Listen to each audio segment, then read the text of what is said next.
Hey, what's up, everyone? I'm Sade. Thank y'all so much for joining me back on my channel, Hidden Alchemy, where we are diving into the astrology for this week. Now, this week we have a new moon happening in the sign of Scorpio. Now, this moon is going to take place on November 12th or 13th, depending on where you are in the world.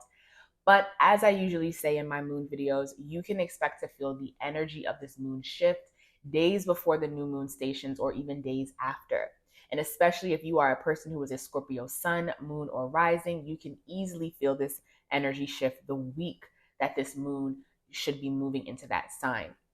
Now, if you have not seen any of my videos on what the archetype Scorpio means or what a new moon or a full moon means in astrology, go ahead and check that out on my channel just so you can have a deeper understanding of what I'm talking about in this video. Now, let's go ahead and dive into it. We have the sun and the moon moving into the sign of Scorpio. Now, Scorpio is naturally ruled by Mars. It is the feminine Mars, as well as being ruled by Pluto, right? So it's dealing with how we like to initiate action in terms of war and conflict, and how we like to change and transform things that have a false way of relating. Now, on top of the moon being in Scorpio as well as the sun, we also have Mars in the sign of Scorpio, which is great because Mars likes to be in Scorpio because Scorpio is naturally ruled by Mars. The flip side of this is Scorpio is also a water sign. It's a fixed water sign. So when you're dealing with fixed water Mars energy, you're really dealing with deep rooted emotions, deep rooted vendettas, deep rooted anger, frustration. And when you have the moon and Mars together, the moon is basically dealing with our emotional state, how we like to deal with our emotions, how we feel our emotions. And then you have Mars, which is how we like to act based off of what we need, based off of survival. So the sun, moon, and Mars all being in the sign of Scorpio, this is powerful, potent manifestation energy on one end, right? Because Scorpio being that water energy, being that mystical, being that psychic, being that alchemist, you can really use this energy to really truly see beneath the surface of what your desires are, what you really want for yourself, and use this energy to manifest and really make your dreams and ideals come true. Doing like a meditation, a mantra, or just really intensely focusing on what it is that you want and bringing this ideal into fruition, using that Mars energy to really feel like you can truly transform your life by transforming yourself. That's what Scorpion energy does. It's the feminine Mars. So you transform yourself so that you can have this transformation in your life. Now, on the other side of that, if you are in relation with people, this can be a very problematic new moon because we have the moon and Mars and the sun all together. Okay, Mars is how we like to deal with conflict. Moon is how we feel about conflict. The sun being in Scorpio is already going to amplify that energy of, okay, this is how I'm feeling. This is how I want to move. This is how I'm going to act.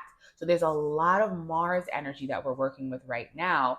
And on top of that, all of this is going to square Uranus, which is in the sign of Taurus. Sorry, not square Uranus. It's opposing Uranus, which is in the sign of Taurus. Whenever you're dealing with Uranus energy, this is out of the blue, random change, random situations that are here to put us on our path, but they're things that we really didn't see coming or really didn't see happening. Since we have these two elements in opposition with each other, this is a really good time to keep your cool. Stay calm, stay grounded in situations that might change and switch, and where things are happening out of nowhere. There's going to be a lot of feelings and a lot of emotions because this is a water energy. Because of this opposition with Mars, the moon, and Uranus, I would not act on anything that you are initially feeling in the moment. Why? Because things are going to be very heated with this Scorpion energy. And when you're dealing with Mars, like I said, you're dealing with conflict. When you're dealing with the moon, you're dealing with your internal state of emotional well being. This opposing Uranus in the sign of Taurus, things might happen out of nowhere. People might come into your life out of nowhere, right? Something might be said, things might be triggering, because that's what Scorpion energy is.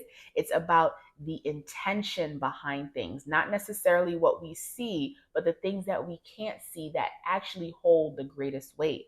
That is what Scorpion energy really embodies. So, whatever comes up during this new moon week, keep your cool, allow things to show itself, be the observer, and then wait until the moon moves out of Scorpio and moves into Sagittarius, and then go ahead and be more playful about the action. Because whenever we're dealing with a lot of Scorpion energy, it's very intense, it's very uncomfortable, and it could be very cunning, it could be a little conniving, but in its positive aspect, it can be extremely healing, extremely transformative. And that's why I say you can use the potency of this moon to manifest what it is that you desire. Scorpio is about our desires.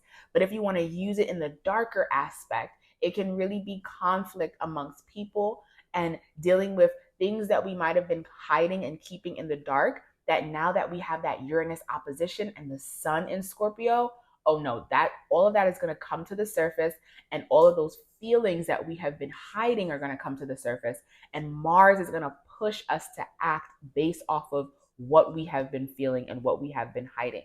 Now, on the flip side of this, Mars in Scorpio is slower to act than Mars in Aries, but don't get it twisted. Scorpio is still ruled by Mars, right? So just because something might be slow to act doesn't mean that the action will not happen at all. So this is a really powerful new moon.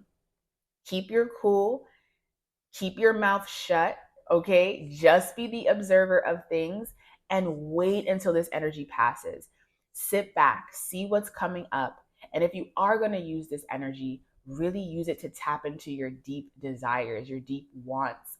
Notice what's going on around you. Everything that's happening is really happening for its reason. We have this Scorpion energy, so it's going to be very subtle, very beneath the surface. So pay close attention to the people coming into your life, to the situations that are happening, but don't be too quick to act on things. Take a moment, wait until we move into Sagittarian energy, where you can be a lot more playful, okay, and a lot less cunning with this Scorpion energy.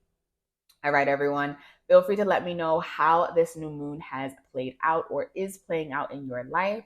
If you would like a deeper understanding of where this moon is going to be taking place in your chart, feel free to schedule a reading with me on my website, Hidden Alchemy by Sade, where we can dive deeper into where these new moon and full moon aspects are going to affect you as of now or the year to come. All right, everyone, have a great new moon, and I will see you for our next video.